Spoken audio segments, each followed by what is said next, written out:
Welcome to the Business of Story, where we connect you with the leading minds in the art of business storytelling. Learn from best-selling authors, Hollywood screenwriters, makers, content marketers, and brand raconteurs on how to craft and tell compelling stories that sell.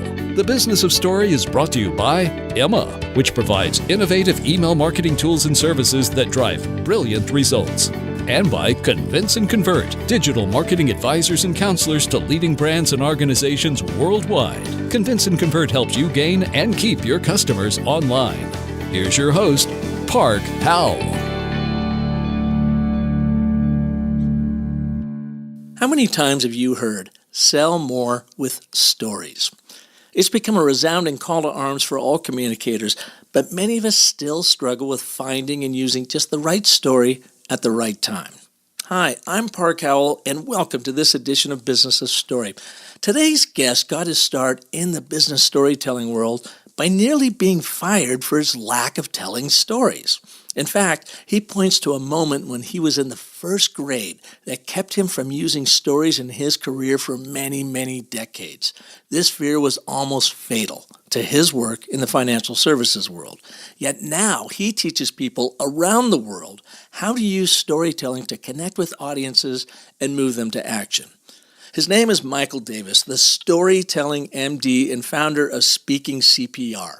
And he has many, many books on the subject of selling through storytelling.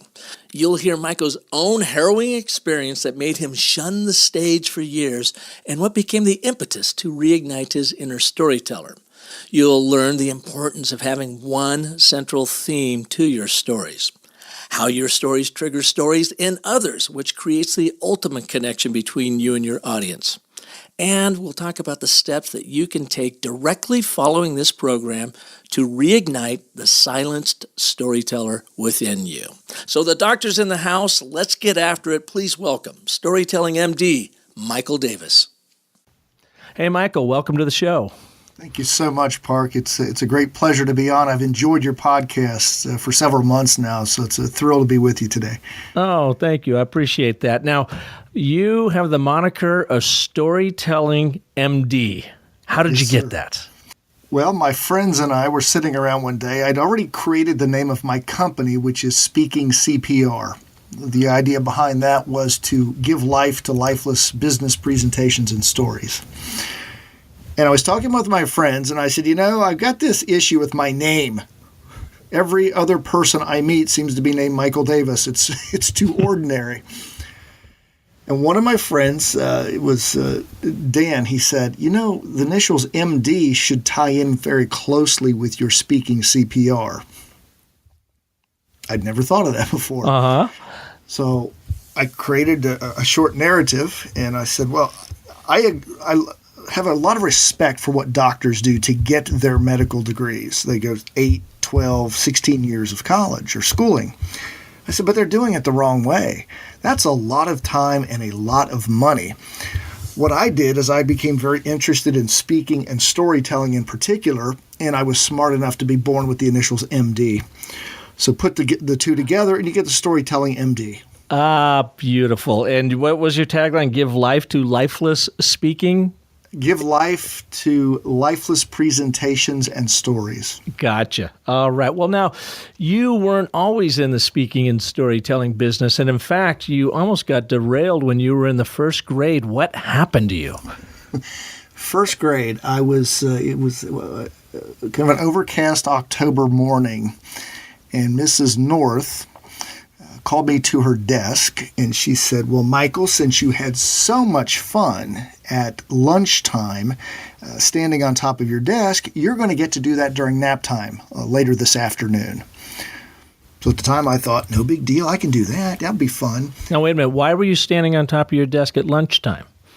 Because I was 6 years old, and that's silly things that 6-year-old boys do. And that's just what you do. Okay, good. Just want to clarify. And having raised boys myself, they repeat the pattern.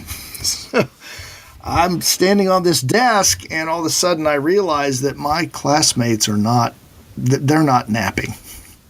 They're looking at me, they're making faces, they're mocking me, and that was probably the longest 30 minutes of my young life. Uh-huh.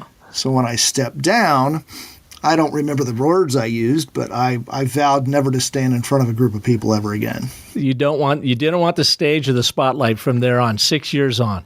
Yeah, I did not.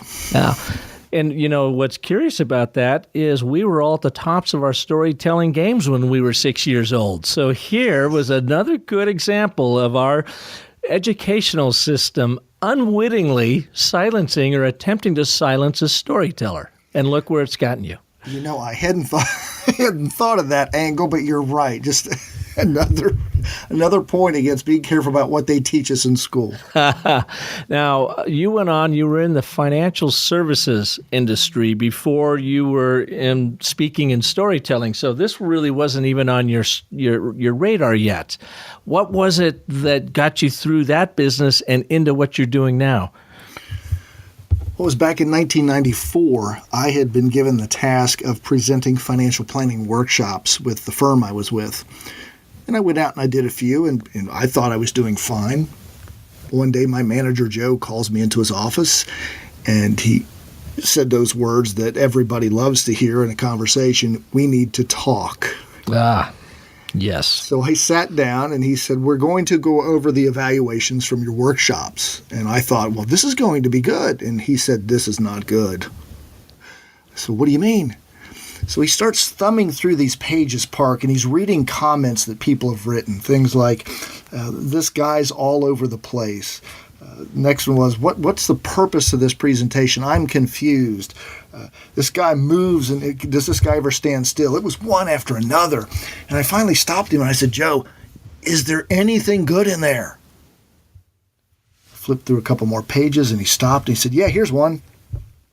Mike has nice hair." And I thought, well, yeah, okay, that's not what we're looking for, is it? And to sum up his message to me, it was fix this or else. Yeah.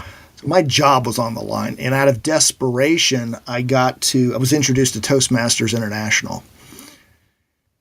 And it was from there I realized that I loved the art of speaking. I just didn't know how, and I had this, by then 25-year-old fear of being humiliated in front of an audience.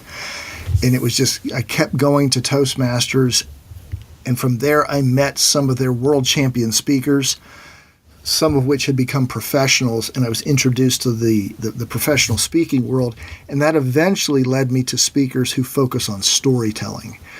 So it was a circuitous route to get there, with a lot of trial and error, but I made it to where it is now. It's my passion. I would do it for free. Sometimes I do, as you know, in the speaking world. But it's what I think about most of the time now. So it's interesting. You were in this financial services job, and you were just giving this presentation. Can you recall what was going through your mind back in the day when you were making these presentations that failed so miserably? When you got up there, and you felt like you were doing a pretty good job, but tell us about that approach. What was going through your head at that time about how to do a presentation, or were you even thinking about it? Were you just kind of winging it? It wasn't completely winging it. I think that looking back, I haven't thought about that. That's a very good question. When I look back 25 years or so when I was doing those, all I could think was get all this information out as much as possible. Impress them with your knowledge, and they'll want to hire you to be their financial advisors. I've since learned that is the worst thing you can do to an audience. You're much better walking in with one specific idea, letting them mull on that, give them enough supporting material to drive that point home, and then let them go. So I'm going to go to this thought too now. You were afraid of this humiliation, and this is the humiliation that dated back to 25 years to when you were 6 years old, and you were still carrying that story around inside of you, correct? Absolutely, I was. And so you went to Toastmasters to basically go in and exercise that humiliation demon. I mean, I had something similar happen to me roughly about the same age. I might have been a ripe old age of 8 or 9, and I was asked to read literally or recite this 4-sentence speech, if you will, in the St. Brendan's Christmas pageant. And it was a real honor because I was representing my class up there, of fourth graders or whatever. And I got up on stage, and I had been practicing this thing for a week. I mean, I had it nailed. And I walked up in front of, Mary, Joseph, the wise men, our little plastic Jesus in her arms. And I got up there to give my presentation.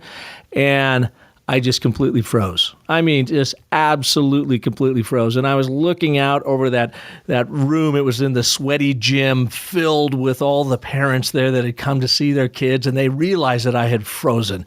And they were looking at me, and the spotlight was on me, and I was fumbling around for my script. I couldn't find my script. And what curls out of my mouth?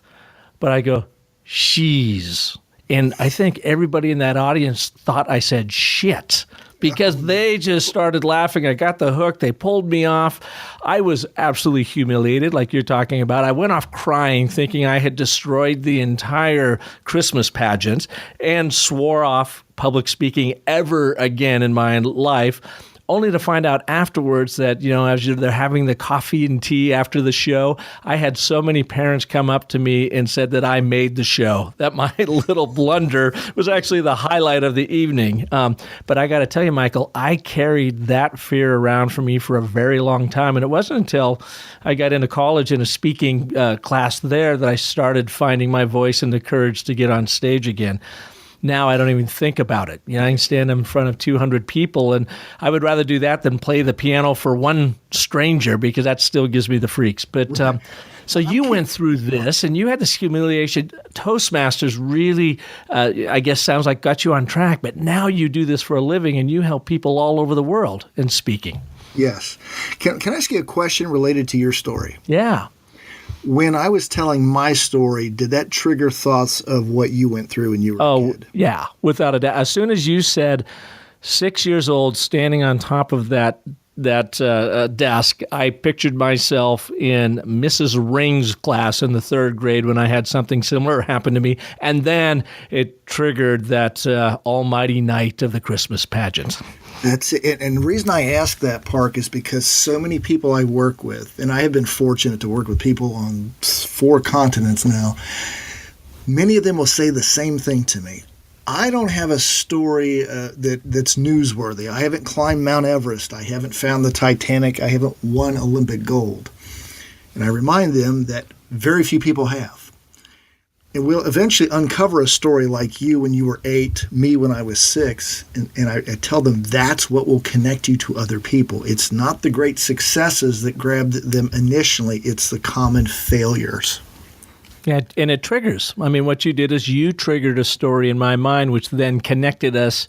Even though our stories were, not identical, they were similar enough that now I have connection to you, the speaker, presenter, the storyteller. Yes, and now we are in a human connection. It's not me, and I think it's interesting that many times speakers stand on a stage above their audience, because sometimes that's how the communication comes across too, is I'm looking down at you and I'm talking down because I'm on this mountaintop. That's the worst type of environment to be in. We want to be on level ground with our audience emotionally, and that's what that story does very quickly. Now, can you recite a story when you learned this and you took this back to the financial planning world and you were doing, a program for someone when you felt like you weren't getting there until you reeled them in and connected them with the story? Do you have an example of that? I do. I mentioned to you Toastmasters. Now, I was in that organization 9 years, and I was still struggling with this as a speaker until I was giving a financial presentation. Again, something I had been assigned, and I was much more confident in myself then because, I was a Toastmasters. Well, for 9 years in Toastmasters? Yeah, because I still recommend it to my clients. I think it's a wonderful place to go practice in front of people when the contract or the big result is not on the line. You can go make mistakes there. But I'd been in 9 years, thought I had it together, and discovered this night that I didn't quite yet.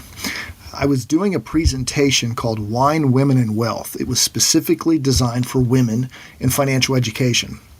I'm the only man in a room of, I think it was 21 people, and 21 women at the time. And I'm sure you've had those presentations or you've been in a one-on-one conversation where you're going along and you just know something isn't right. You can feel it. It's like, this doesn't feel right. Well, what do we typically do when that happens? We just keep rolling. That's right. We keep rolling because we're so good. We can just blast right through the problem, right? Well, 5 minutes later, that nagging feeling is back, and I thought, I got to do something here. These women have taken their time. I want to make sure that they get something out of this. So I stopped. I said, ladies, I can't shake this feeling that something is not right here. Please tell me, have I done something? Have I said something to offend you or bother you? We need to know, or else this is going to be a waste of your time. It's a long silence, and then finally a woman named Leslie raised her hand in the back of the room and said, yeah, what's your deal? What? What do you mean, what's my deal? She said, I've been to these types of events before. You buy us wine and dinner, you get us all dressed up, and at the end there's a sales pitch. What's your angle? In part, there were a lot of heads nodding in the audience, and internally I thought something to the effect of, Houston, we've got a problem here. What are we going to do? Now, the truth is I should have been ready for that question, but it was the way she asked it that really threw me off. So I'm standing up there in front of this room, and all you can hear overhead is the fan going, and I'm thinking, what am I going to do?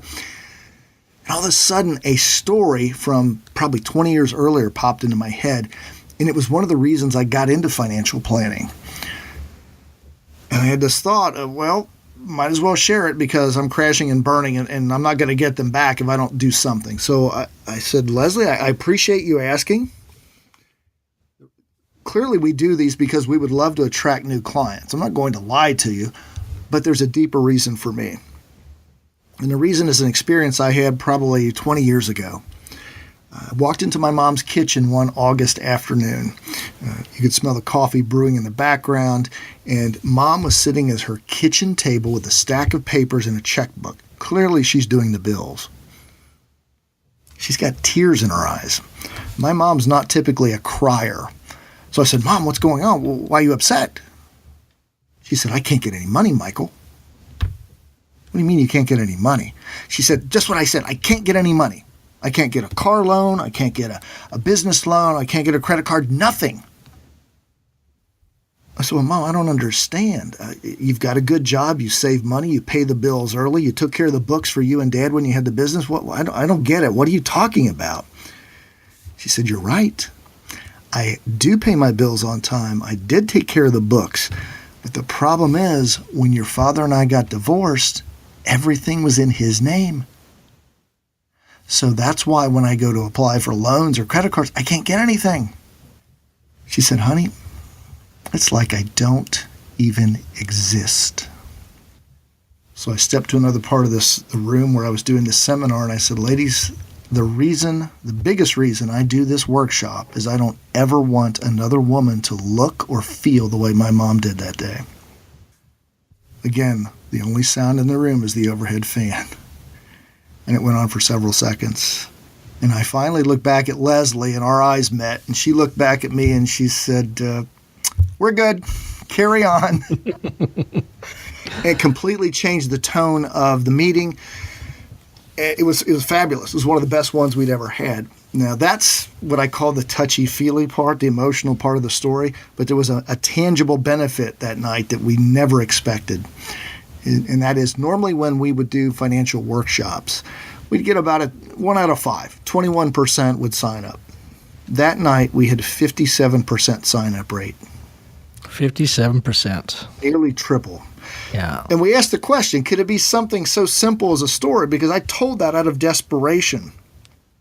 I did nothing different than we'd ever done in other financial workshops. Well, we tested for 6 months and found out that absolutely it was a story that connected me to that audience when I wouldn't say it was hostile, but they certainly were skeptical of me until I bared my soul and made the connection.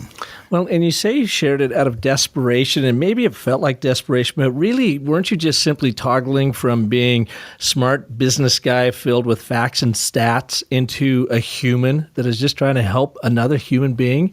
And it sounds like it let your guard down, that you didn't have to be the smartest guy in the room, that you were literally, there to help them. And the only way you're going to make that connection is to get vulnerable and tell an honest story, as Simon Sinek would say, why you're there. Yes. The fact that you're in financial planning and that stuff is simply your vehicle of choice to help people. But it goes back to the why. People are going to buy why you do what you do, and that is best communicated through a story, from what I can tell. Yeah, that's an excellent way of putting it. I hadn't thought of it that way. You're right. It felt like I was desperate. I literally was, sweat was pouring, and I'm thinking, these people hate me. Yeah. Yeah. I had to try a different approach. And once I did, and that's why I say up until that point, I wasn't as good of a speaker as I thought I was, because I wasn't connecting with people. People would say to me, "Oh, you're so polished. You look so confident up there." Well, I've realized that the last thing I want anybody to ever tell me when I speak is I look polished. Mm-hmm. Right. Because then I'm not connecting. I'm not genuine. I'm not vulnerable. And no, I don't ever want to be called polished again. And what a polish does, I think, is it looks like you've got a polished agenda. Because if you're too polished, there's something in our intellect, our reptilian brain back there that says, I can't quite trust this person, this guy or gal, because they're so polished. What is it that they're polished over? What are they hiding?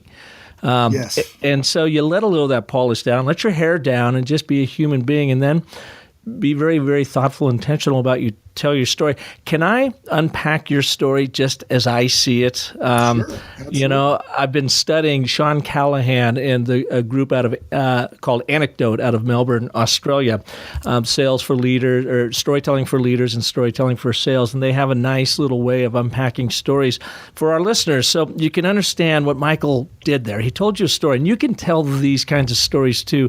And by the way, didn't he have really nice cadence? He offered a lot of silence. I'm not very good at that. I need to do a better job of that. But he had some opening. He left some air in his story so that we could all come along and connect the dots through the visuals in our own minds. But what did he do that really made this a story? He gave us a time and a place.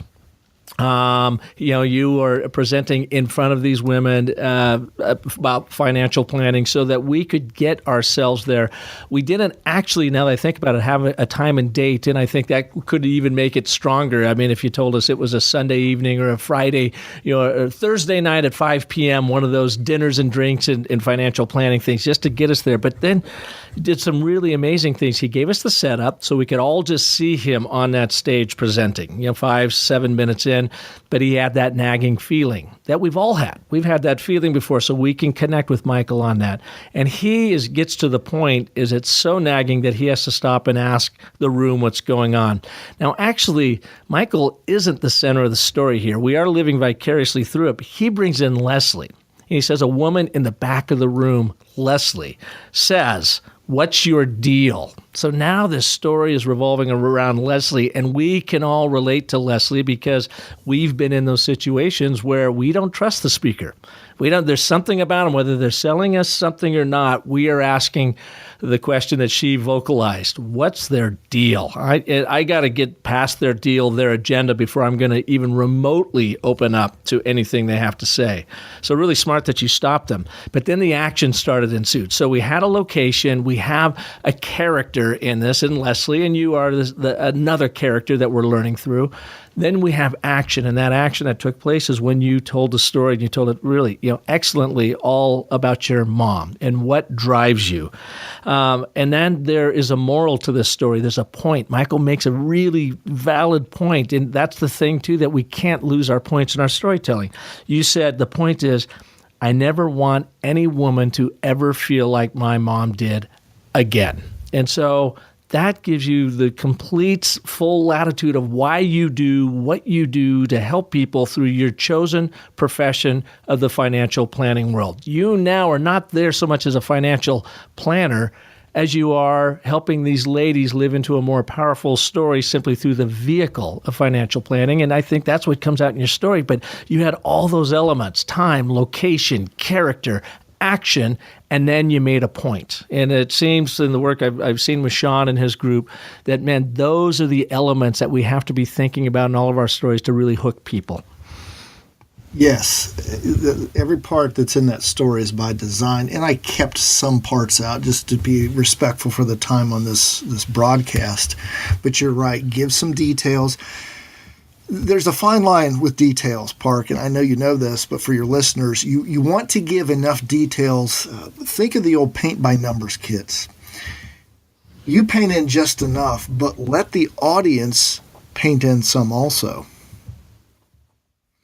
And what I mean, they can become a part of your story. I could have said we were at a restaurant and every plate had on it a salad and a chicken and mashed potatoes and iced tea. But that's not critical to the story. If I say to you I was doing a seminar called Wine, Women, and Wealth, they had dinner and they had wine, it doesn't matter what kind of wine. I'm going to let the audience fill in those details. So now they start to become part of the story, and hopefully the way I deliver it, they can picture what Leslie looked like and in her attitude.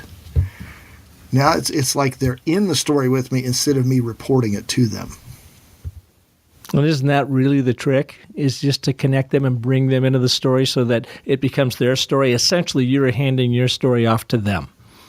Yes, and I know a guest that you've had before that you and I have talked about, Michael Haig, talks about the purpose of story is to elicit emotion.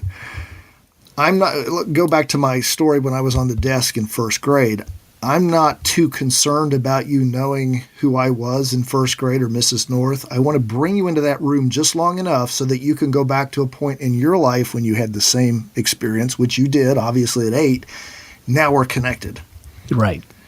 Now, I could have given you my resume and sent you all types of information about me and sent you to my website, and it would take hours to get to know me, or I could tell a quick story, and now we're connected, and we've broken down a lot of barriers very quickly. Yeah, without a doubt. Now, Michael, you have written several books on storytelling, and I'd like to cover those, especially your most recent one, right after we cover these messages from our sponsors. And when we come back, to share some tips with our listeners of what have you found that they can apply immediately to their presentation skills and their storytelling skills to just help advance their mission as a storyteller. So let's cover that right after these messages. Hey, if you like what you're hearing here on Business of Story, then you are going to love Definitive, the email from Convince and Convert that many marketers say is the most useful resource around.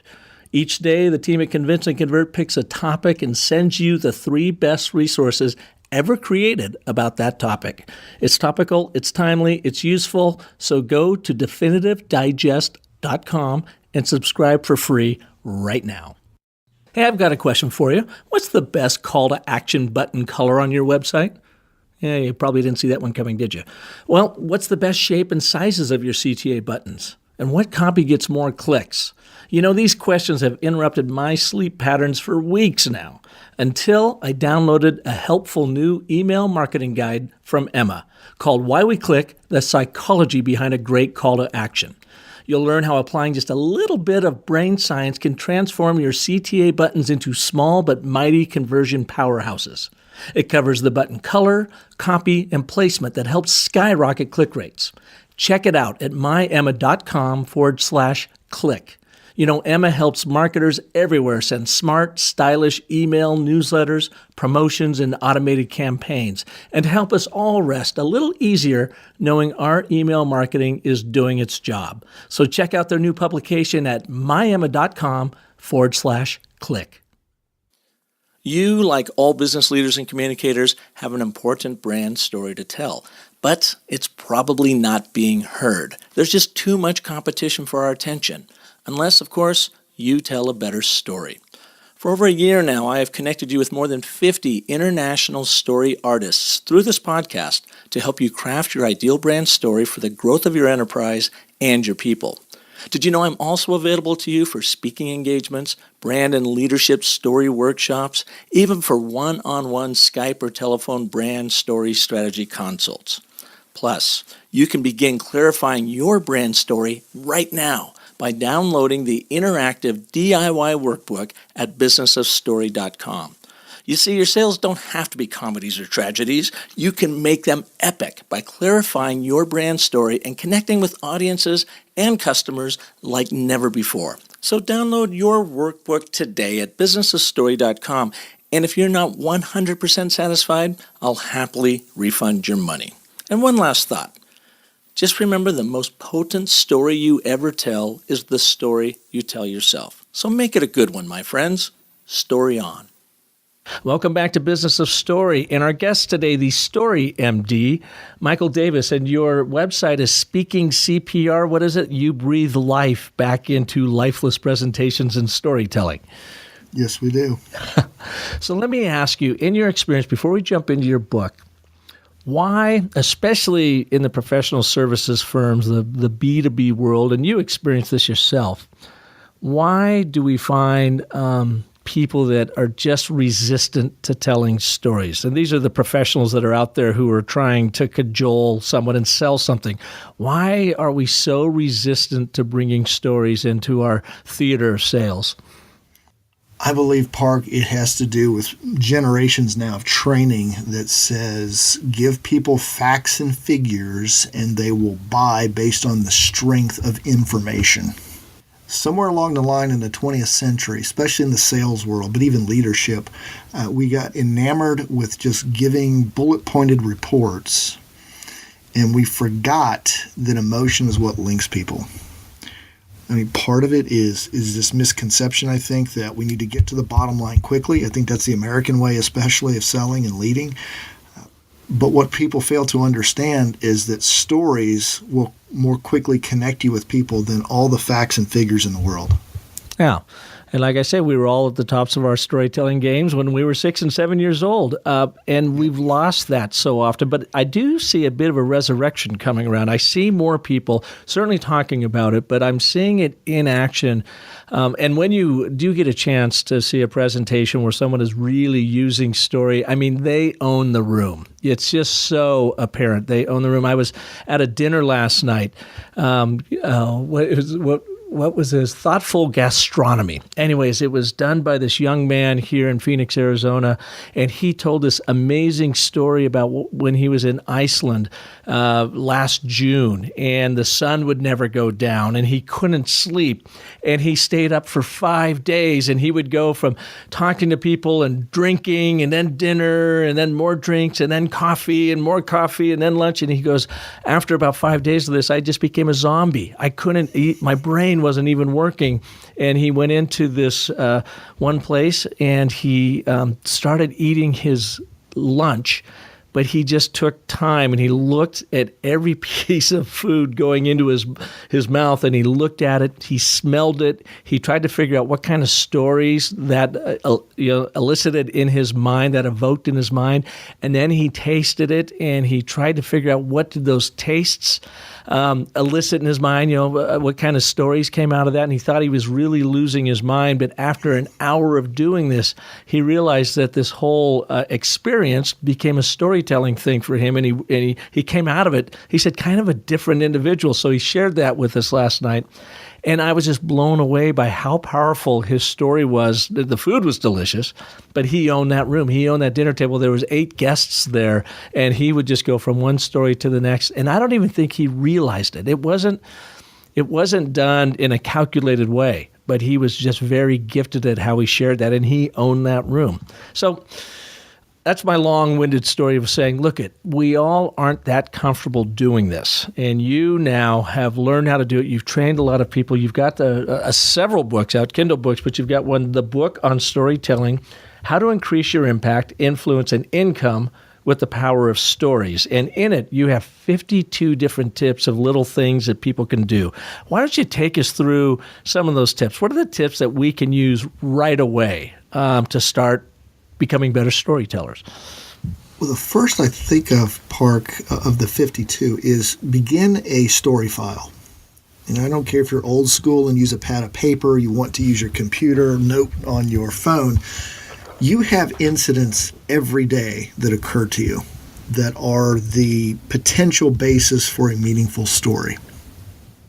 You overlook it because it's your life and you think, oh, it's no big deal. Like we discussed before, it's not climbing Everest or discovering Titanic, so who would want to hear it? When I do workshops, I ask my audiences I'll say, raise your hand if you've climbed Everest, found Titanic, won Olympic gold. Nobody raises their hands. Then I'll ask, raise your hand if you have ever had a conflict with a spouse, struggled to get a child to clean his or her room, or had difficulties at work with a boss. Every hand goes up. I say, there you go. You have stories that are relatable, but you've got to record them because you have so many that if you don't record them, you'll forget them. Once you start your story file, then start to look for what is a point that could come out of this, or what points. And every story has several potential points, but start there. Get into the habit of recording your life because there is so much material that you could work with from that point on. The second tip I would give is to, whenever you decide I'm going to use this story, I'm going to create a presentation, one main idea.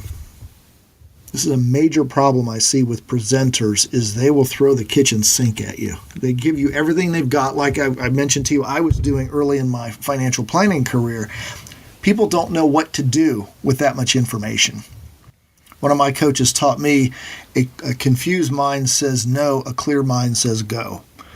Well, a confused mind comes out of an audience that says, well, that person showed me about 7 or 8 different ideas. I don't know what to do, so I'm not going to do anything. As an Totally example, makes sense. Mm-hmm. When I do my storytelling workshops, I have one call to action every time, and that is to sign up for my 52 storytelling tips.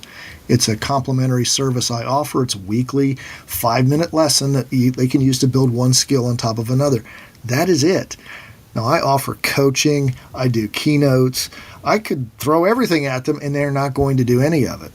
But I'm trying to build a relationship with this audience. And after the speech or the workshop, the next step is to get on my tips so that you can get used to me.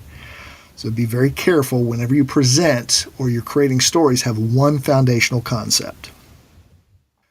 Once you get into the story itself, there are several keys, what I call the 7 C's to sensational storytelling. Those are 7 key elements. But one that I see that often is overlooked is what I call the change in the character. So to explain what I mean by that, when I told the story of giving the presentation to the women at the Wine, Women, and Wealth, before that, I wasn't using stories in my presentations. I was throwing up PowerPoints and giving lots of data and statistics. I like that, throwing up PowerPoints. Good point. Yep. It was subliminal. But I was putting all that up there. I was throwing up on my audience with all the stats and figures, and I didn't understand what I was doing until I had the experience of giving the story, getting almost triple the response of people signing up, and now I've changed my behavior from that point forward. I'm now using stories in every presentation I give. So often I'll hear people give a good story. There's some conflict, which every good story needs, but that we don't see a change in the main character so that their new way of life is evident to us. If we don't see a change, then the story doesn't have much meaning to us. Yeah, you have to have character arc. And you have to have story arc. You have to take them from one place to another. And I think that since we are hardwired for story, and it's stories that make us human, is we want to see what happens so that we can fundamentally learn from that character. We want to learn what that character went through, live vicariously through that character, so what we need to know what we should do in case it ever happens to us. Yes. And if I could use my financial planning days as an example, when I would do workshops and after I discovered the power of stories, I would introduce clients, change their names to protect their personal information, but I would introduce a client who's in some type of distress. They either were worried about college for their kids, retirement planning, something that was stressing them out. I would then talk about, after they went through a whole planning process, how they are today. They're less stressed, they have peace of mind, they're saving money, whatever the change was. But the change in the character has to be some type of change that your audience wants. Yeah, it's got to be relatable to their world. Yes, so they come to you. I don't care if you're selling an idea or product or service. Eventually they come to you and they'll say, I want what that character in your story got. How do I do that? Exactly. You should ask. Well, when we get together. So, Michael, you're a financial guy, financial services guy. What kind of ROI would you attach to storytelling from your experience? If you're talking in a sales type situation like I was in with those earlier workshops, I mean, the numbers were 2.5 to 3 times more people were interested in sitting down to talk with us about individual planning. I would say I think it's a fair estimate part to say you can at least double your activity if you're in sales. Mm-hmm. Now, that doesn't mean you're going to sell everyone, but double, triple is not out of the question. From a leadership standpoint, to get more people on board with your vision and your mission, I think it's fair to say you could get 2 to 3 times as many people to follow you down that path if you're telling stories that relate to your mission and make you more human in their eyes. You know, a friend of mine, Brian Kramer, who has been on the show, he's famous for his H2H marketing, human-to-human marketing. I got an email from him last week, and he was saying that he did an A/B test on an email the week before. One of them, he just launched in to his knowledge and sharing it, which he's got quite a following. And the second one, he had the same content in there, but he began it with a story. And he said, I think, if I recall this right, he had 4 times more openings and click-throughs, conversion on that email that had a story attached to it at the beginning versus the one that was just sharing his thought leadership. So there's, I mean, that's kind of in that same realm. He was looking at 4 times. You're looking at 2 to 3 times, and probably can be higher than that, depending on who the audience is and what you're trying to get them to do. Yeah, I like your story about Brian, and those numbers make sense to me. Where I've been hesitant, because I have had situations where I quadrupled, I think it almost becomes unbelievable for people. So I'll just say, look, you're going to double, and if they come back with more, it's like, well, good. You're getting even better response than we expected. Yeah, I had another gentleman, Jim Peterson, who's publisher of a garden design magazine, garden magazine out in, where is he? He's Palm Springs area. And he was at my storytelling workshop at Social Media Marketing World last year, and he's stayed in touch ever since in how he is now using storytelling in his publication, so much so that now his magazine is completely devoid of any advertising whatsoever. All he focuses on is the imagery, making sure that it's telling a story, and then giving his writers much more latitude in the storytelling within his book. And he says now that in any given day, he's getting, I can't remember what the numbers on the subscriptions were, but considerably more than what he was getting before because he's focused totally on storytelling. He also does some work in the concrete world because of design, concrete pavers and that in his garden designs.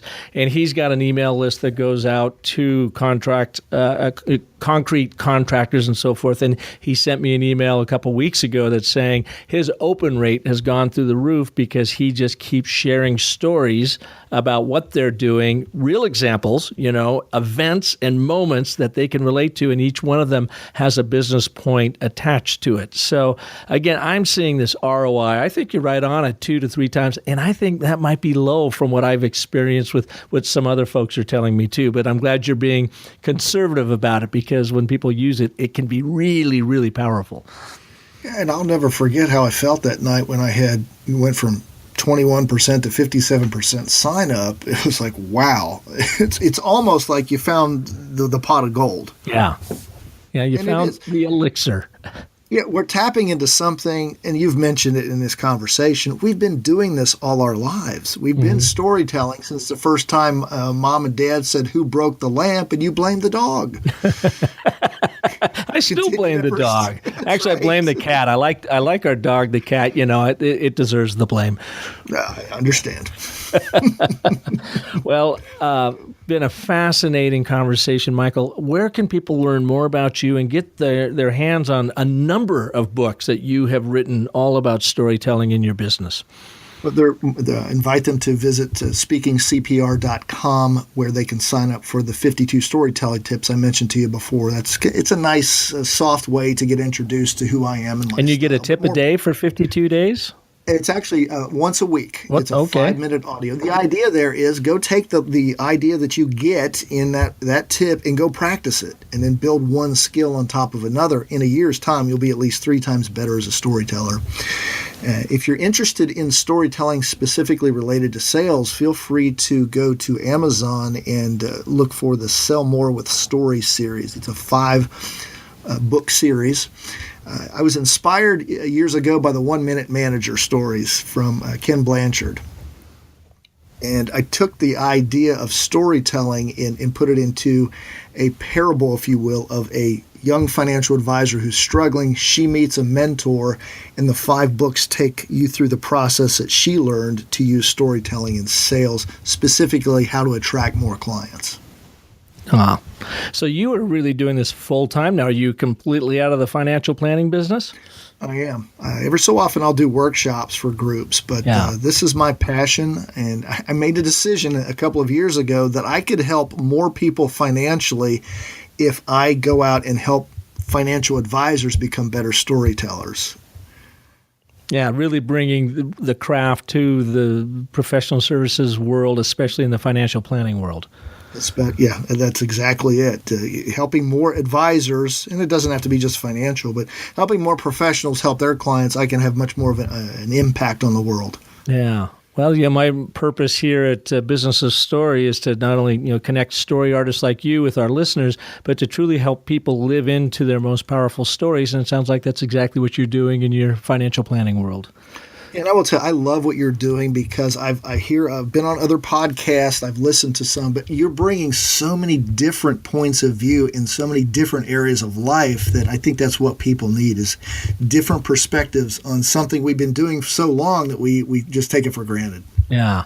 Well, Michael, I can't thank you enough for joining us on this edition of Business of Story. I'm going to go up and sign up for your 52 storytelling tips. And, I teach a class at ASU, Arizona State University, on the power of storytelling. I think I'm going to send this out to my class, too, and say, here, sign up for this, and you can be teaching right along my side. I'll take advantage of those free tips.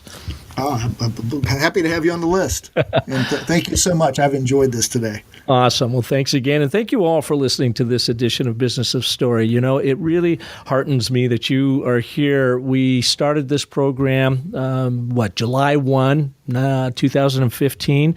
We just eclipsed 20,000 downloads per month. So the show is really taking off, and it just heartens me. I'm getting so many great comments, so many nice things that people are sending to me now. It really makes it all worthwhile. I'm getting notes on LinkedIn and emails, and I can't tell you, of all the podcasters out there, a lot of work goes into this. And when you take the time just to reach out and say thank you or this tip was helpful, it goes a long way to keep us doing what we do. So I want to thank you all who have been reaching out and for listening to this program. And of course, if I can be of service to you in any way, visit me over at businessofstory.com. I've got plenty of free tools for you there. Mine is a little bit different than Michael's, where Michael's is about speaking, presentation skills and sales skills, although a lot of my stuff translates over that because story is so universal. But I can help you truly get your brand story straight, truly own your brand story. And as you've heard me say many times before, few people are going to buy into your story until you own it first. And that comes by following an intentional approach and a proven approach that we use through the story cycle system to help you truly understand and own that story so that you can rise above the noise of the attention economy, stand out, be heard, and help people like, Michael helps his folks live into more powerful stories. So thank you again for listening. Please join us next Monday when we will have another exceptional story artist on Business of Story. And until then, have a wonderful life. Thanks for tuning in to The Business of Story. Don't forget there are terrific free storytelling resources for you at thebusinessofstory.com, where you'll also find the complete show archive. The Business of Story is sponsored by Emma, and by Convince and Convert, and is produced by Convince and Convert Media. Find more great shows like The Business of Story at marketingpodcasts.com, the first search engine for marketing podcasts.